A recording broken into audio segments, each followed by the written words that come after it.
আসসালামাইকুম প্রিয় দর্শক, আমি ভূমি অধিদপ্তর থেকে আসলাম।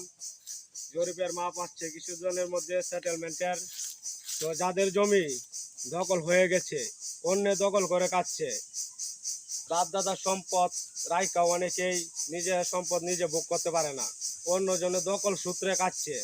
সেই দখল সূত্রের বিস্তারিত নিয়ে আজকে আসলাম এই জায়গায়।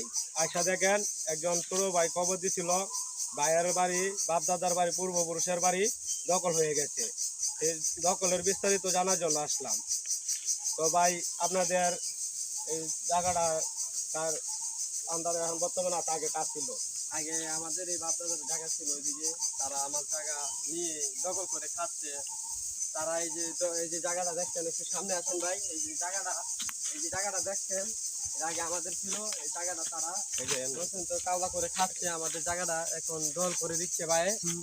এই জায়গায় আমাদের এদিকে গড়া ছিল, তারা ভাঙ্গা, তারা নিজের ইচ্ছায় চলতেছে। আচ্ছা ভাই, আমি একটা কথা বলি, ওই জায়গাটা কি তোমার বাপের ছিল না বাপ দাদা না দাদার বাপের? আমরা বাপ দাদারে ছিল, পূর্বপুরুষের বলতে চাইছি, পূর্বপুরুষের সম্পদ ছিল।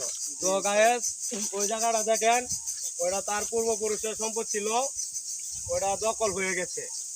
সেই দখলের বিষয়ে কিভাবে দখলদার ব্যক্তিকে সরাতে হয়, যার জায়গা তার জমি তার খাওলা, তার বাপ দাদার নামে তা হোক, সে পাবে। অন্য কেউ বুক বিলাসিত করে খাওয়ার মতো সুযোগ আর নাই বাংলাদেশে। বর্তমানে যার জমি সেই খাবে, অন্য কেউ খাইতে পারবে না। তো আপনাদের বাড়িটা ওইটা পুরাটা না? ওই ওখান থেকে গেলে ওখান পর্যন্ত আমাদের, ওখান থেকে গেলে ওখান থেকে আমাদের সব, তারা ক্যাম্প সব কিছু করে তারা খাচ্ছে। তাদেরকে বলছি, মানে বুক বিলাসিত করে খাচ্ছে? জি বুক বিলেশন খাচ্ছে। ডকুমেন্ট সব আছে না? জি সব আছে, কাগজপত্র আরো সিরিয়াস কাতিয়ানো দাগ নাম্বার সবই আছে। সবই আছে। দাগ নাম্বার সবই টাকার সত্ত্বেও তারপরও বুকগুলো জোর দখলে কাটছে, মানে জোর যার মূল্য তার। এক কথায়, এখন জোর চলবে না বর্তমানে বাংলাদেশে, কোনো জোর চলে না। আমরা ভূমি অধিদপ্তর থেকে আসছি, যার জায়গা তাকেই পেয়ে দেব, এটাই আইন, এটাই অধিকার।